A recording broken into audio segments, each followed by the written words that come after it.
अगर हुमायूं कबीर मिल जाए ना तो हम उसको जूते से मारेंगे। पूरे बंगाल का माहौल खराब करने का काम उस दो कोली के घटिया इंसान ने किया है। वो भाजपा में राजनीति करता है, फिर टीएमसी में आ जाता है, वो मस्जिद बनाएगा। वो सिर्फ दो घटिया इंसान है, दो कोली का व्यक्ति है। हुमायूं कबीर किस पार्टी का चुनाव लड़ा था 2019 में? टीएमसी से, भारतीय जनता पार्टी से।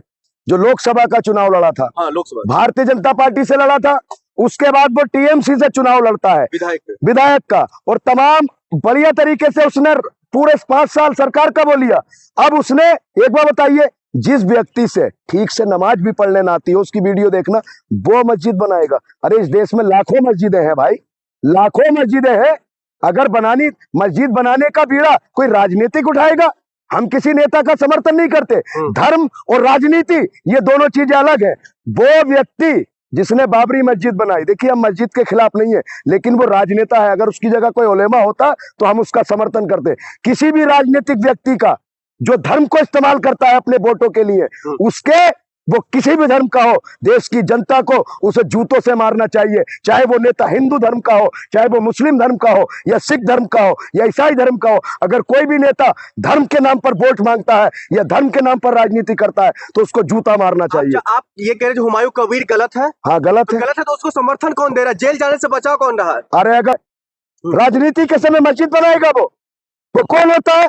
मस्जिद बनाने वाला जो धर्म को, मस्जिद जैसे पवित्र स्थल को राजनीति में लाता है। सर अगर वो गलत रहता तो वो जेल में रहता। नहीं, बंगाल के मुसलमान तो भावुक थे, उसके पीछे पीछे नहीं, मुसलमान भावुक थे। देखिए हर धर्म में भावुक लोग होते हैं, लेकिन एक बार बताइए, कोई भी व्यक्ति जो धार्मिक व्यक्ति हो, उसका राजनीति से क्या मतलब? अगर कोई राजनीतिक व्यक्ति है तो उसका धार्मिक चीजों से क्या मतलब? ये बताइए। जैसे भाजपा मंदिर के नाम पर वोट मांगती है, भाजपा गलत है। अगर हुमायूं कबीर मस्जिद के नाम पर वोट मांगेगा तो हुमायूं कबीर भी गलत है। देखिए इस देश में संविधान है, इस देश में हर व्यक्ति संविधान की कसम खाता है, और वो क्या कहता है कि मैं बिना किसी भेदभाव के, बिना किसी ऊंच नीच के, बिना किसी भेदभाव के अपना कार्य करूंगा। तो फिर ये धार्मिक, ये नेता फिर धर्म के आधार पर राजनीति क्यों करते हैं? बढ़ावा कौन दे रहा है? से किसी का फायदा नुकसान नहीं होने वाला है, ये क्या? नहीं, क्यों नहीं होने वाला? जब मुसलमानों की राजनीति करेगा, मस्जिद के नाम पर वोट मांगेगा, मुसलमानों को गुमराह करेगा, तो सीधा फायदा भारतीय जनता पार्टी का है। बढ़ावा कौन दे रहा है? बढ़ावा भाजपा दे रही है, भाजपा से निकल कर आया था। बीजेपी कभी नफरत? अरे इससे पहले तो उसने मस्जिद क्यों नहीं बनाई? 1992 में मस्जिद शहीद हुई थी। कितने साल हो गए? 34 साल हो गए। 34 सालों से उसको याद नहीं आई। अब चुनाव के समय उसको मस्जिद बनाने की याद आ गई। देखिए मैं एक मुसलमान हूं, मैं हुमायूं कबीर का समर्थन तब करता वो राजनेता ना होता।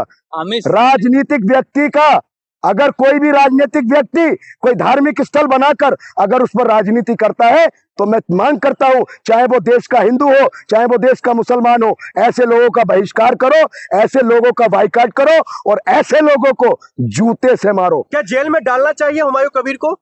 नहीं, अगर उस पर आरोप से अगर नफरत फैला रहा है, नफरत तो सर भारतीय जनता पार्टी के लोग फैला रहे हैं। योगी जी कितनी नफरत फैला रहे हैं बिहार, बंगाल के अंदर। हुमायूं कबीर नफरत फैला रहा है? हाँ, नफरत फैलाने वाले की जगह कहाँ होनी चाहिए? जेल में होनी चाहिए, जेल में होनी चाहिए। जो भी नफरत फैलाए उसको जेल में डाल देना चाहिए। फिर हुमायूं कबीर कैसे बचा हुआ है? भारतीय जनता पार्टी मेहरबान है उस पर। सर बीजेपी का तो, अरे 1000 करोड़ का भी नफरती लोगों को छोड़ते नहीं है। नहीं, बीजेपी तो नफरती लोगों को बढ़ावा दे रही है। एक धड़ा बीजेपी का 2-4 नेता धर्म के खिलाफ टिप्पणी करते हैं, उधर से 2 लोग कटाच करते हैं, सीधा और सीधा हिंदू मुसलमान का चुनाव कर देते हैं ये लोग। इनको सिर्फ और सिर्फ चुनाव में हिंदू मुसलमान के अलावा, एक बार बताइए, किसी भाजपा के नेता के मुंह से आपने ये सुना कि हम बंगाल को विकसित कर देंगे, बंगाल में अच्छी सड़कें होंगी, बंगाल के हर व्यक्ति को पक्का मकान देंगे, नौकरियां देंगे, तमाम तरीके का इंफ्रास्ट्रक्चर लेकर आएंगे?